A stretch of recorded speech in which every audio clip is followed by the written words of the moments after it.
De Gaulle, oui, on aime tous le De Gaulle du 18 juin 40, celui qui refuse l'invasion allemande et qui s'en va à Londres. On l'adore. La figure du super résistant, on l'adore. Bon, maintenant, il y a un truc un peu plus bizarre. Depuis quelques temps, hein, c'est assez récent, il y a quelques années, tout le monde est devenu gaulliste. Mais alors, tout le monde, quand je dis tout le monde, ça va de Marine Le Pen, Florian Philippot, bien évidemment, toute la droite, la gauche, les socialistes, Hollande qui est allé se recueillir à Colombelles et Deux Églises, premier président socialiste à faire ça, et puis même Mélenchon qui dit « j'ai eu tort dans ma jeunesse de taper sur De Gaulle, c'est un personnage fort ». Bon, et tout le monde est devenu gaulliste. Alors, c'est très bien, sauf que dans le package du gaullisme, qu'est-ce qu'on prend? Qu'est-ce qu'on nous vend? Et dans mon livre, finalement, j'explique que ce général de Gaulle, il est de gauche sur les questions économiques. C'est-à-dire que la France qu'il invente après la Seconde Guerre mondiale, c'est une France avec un État-providence, avec de l'assistanat, c'est peut-être utile à l'époque hein, d'ailleurs, avec la sécurité sociale, avec ce paritarisme à la française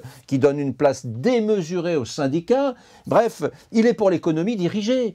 Un truc qui marchait bien probablement à l'époque au moment de la reconstruction, mais qui aujourd'hui est devenu un véritable cancer pour la société française. Sauf qu'on n'ose pas y toucher. On n'ose pas y toucher parce que c'est De Gaulle. Et parce que De Gaulle, on le vénère, c'est tout. On le pose, on met la statuette sur la cheminée, on l'embrasse tous les matins et on n'y touche pas. Ni à gauche, ni à droite. Et mon livre, justement, il s'attache à démontrer que si nous avions un peu de courage, si on s'en prenait vraiment au programme du général de Gaulle, tel qu'il a été imaginé après-guerre, eh bien on serait un pays qui irait mieux, beaucoup mieux, comme l'Allemagne, comme l'Angleterre, comme tous ceux qui ont eu le courage de faire des réformes qu'on n'ose pas faire.